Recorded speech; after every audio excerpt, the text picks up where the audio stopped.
最新的消息，俄罗斯总统普丁下令对乌克兰东部进行特别军事行动了无偌久，伫乌克兰真侪都市都听到爆炸声，而且有外国媒体的报道，包括机场啊、军事的指挥中心拢被攻击，几乎伫今透早冒这个空袭警报。详细的情形，连线的记者是国际中心的记者刘如颖，如颖请讲。 好的，主播，乌克兰在当地时间24号凌晨多个城市传出爆炸声响之后呢，乌克兰总统已经下令全国戒严，那全境也进入战时状态。 乌克兰内政部长的顾问也陆续在更新目前的最新状况。他表示，目前已经有多个地方传出了伤亡的消息，包括是在乌克兰南方靠近克里米亚半岛的赫尔松，已经有军人在炮击当中身亡。而俄军方面则是宣称，位在乌克兰东部卢甘斯克的亲俄分子已经控制了当地的2个城镇。那还有乌克兰政府方面的消息指出，白俄罗斯军队已经加入俄罗斯的行动。那外媒就捕捉到白俄罗斯的坦克已经跨越边境进入到乌克兰的画面，那这意味着除了乌东分离地区，来自乌克兰北方还有南方各个方向的军事威胁都正在采取行动。那乌克兰国防部表示，乌克兰军方正在抵御当中。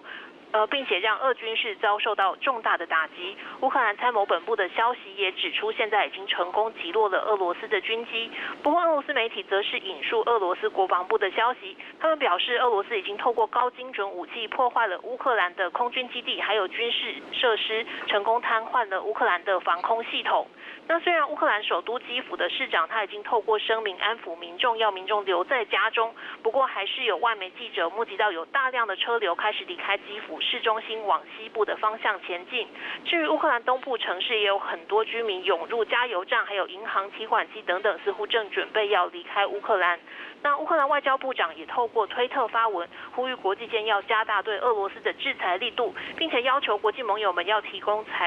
军事还有财务上的援助，并且还有必要的人道救援。那美国总统拜登呢，他已经和乌克兰的总统泽伦斯基进行了通话。拜登也根据乌俄情势做出了最新的回应，表示美国会和 G7 国家领袖对俄罗斯会祭出更严厉的制裁。那法国总统马克宏稍早他也在推特上面发文严厉谴责，并且要求俄罗斯立刻停止所有的军事行动。以上是目前掌握的最新状况，主播。